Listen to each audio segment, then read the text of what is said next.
Well, research published today by the Centre for Policy Studies think tank claims that wokeism and culture wars are set to be the biggest dividing lines in British politics. Dr. Frank Luntz, who has advised the likes of George W. Bush, conducted the research and says the cultural divisions in Britain will soon catch up with those seen in the United States, something he warns against. Indeed, the study also found that whilst Tory and Labour supporters were united by their values, they were fundamentally split on policies and priorities. Well, delighted to say that Dr. Frank is with us this morning. Very good morning to you with very delightful, I don't know if we can see them, look at those Union flag look at shoes. Those shoes.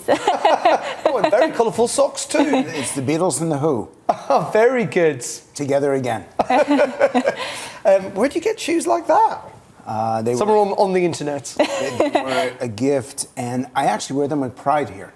Yeah. I wore them in the airport when I came here, and I recognize that this is a little bit loud for a typical British audience. Do you get any abuse for those? No, I get people stopping me actually saying, "Where can I get those?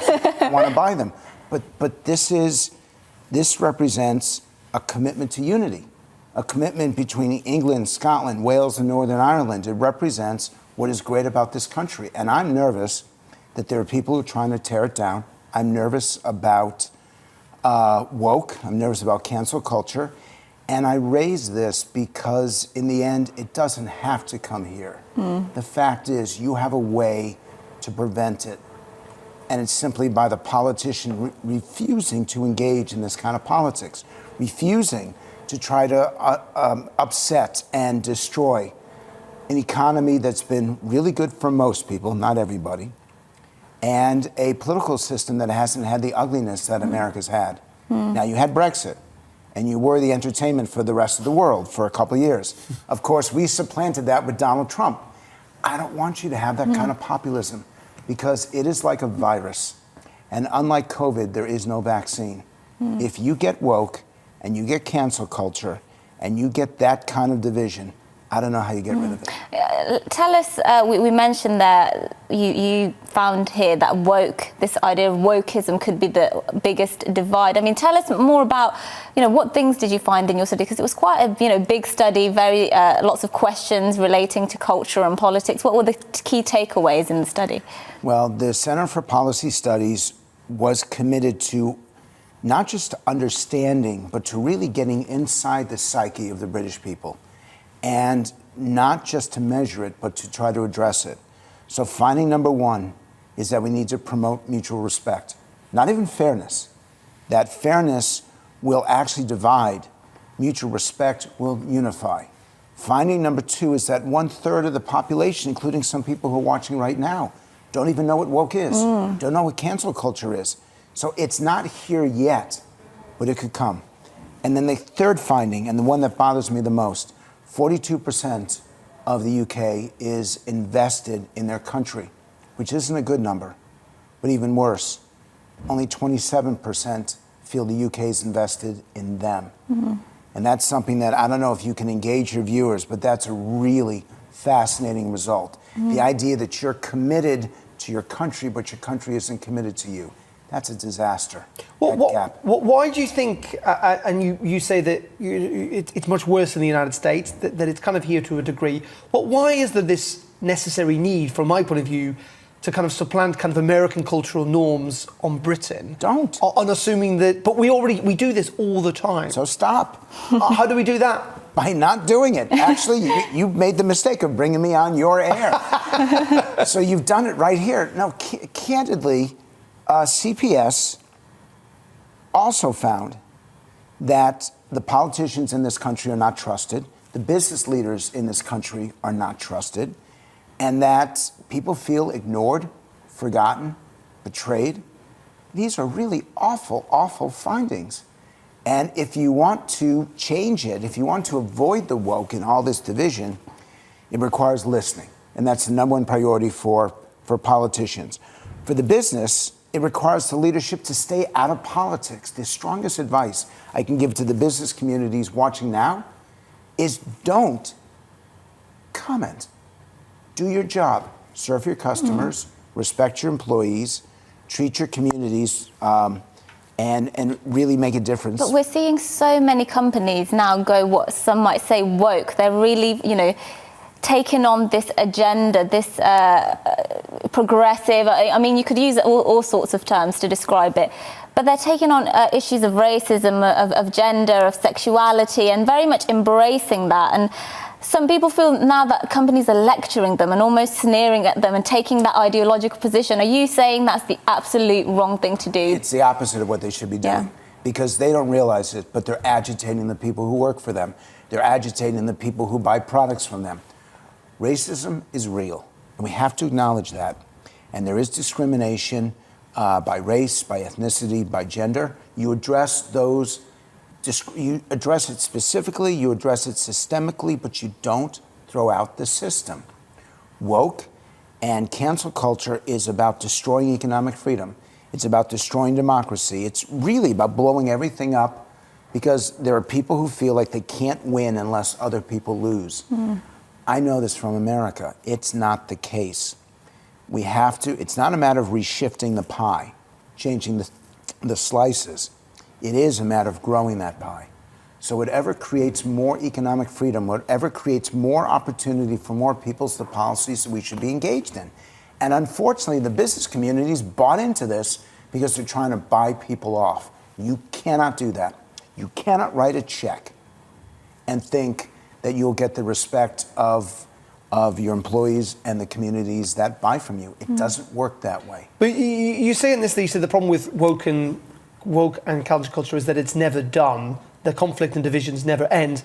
But if you work back then, they've always been there. And in many ways, isn't this just a perennial, constant battle between progressives and conservatives about the society we live in, people who want to see cultural norms change? This is just an iteration of something that has always existed, and so we shouldn't be that concerned about it. The battle, and I'm trying to figure out the analogy for a football field. In America, the battle is between the 20s. And you always know, don't go this far and don't go this far. Your battle could get this level. And when you are reaching this far across, you're alienating people, you're canceling them so they're not allowed to teach and not allowed to express their points of view. We got good news and bad news. The good news is that people do not feel nervous about stating a point of view that's controversial. The bad news is 1/3 of your population is more afraid now than they used to be about doing it. And that's because the culture really is changing. Center for Policy Studies, and I've said their name 3 times in this interview because I want people to go and read the results. They get a chance to see the data online, and it's extensive. It's over 150 questions, 3,000 interviews from the 4 nations, demographics, geographics. By the way, one of the great splits in this country is not North versus South. It's London versus everybody else. Because the attitudes of those who live in London are much more positive, much more hopeful than those who live and don't get the benefits of London. The other split that we're very concerned about is rich versus poor.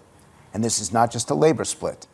Conservatives themselves agree. And that's why the point that you made in the introduction about values, we actually fundamentally agree that we want a better future, that we need to work hard and play by the rules, pay our taxes. The most unifying value of all is our kids.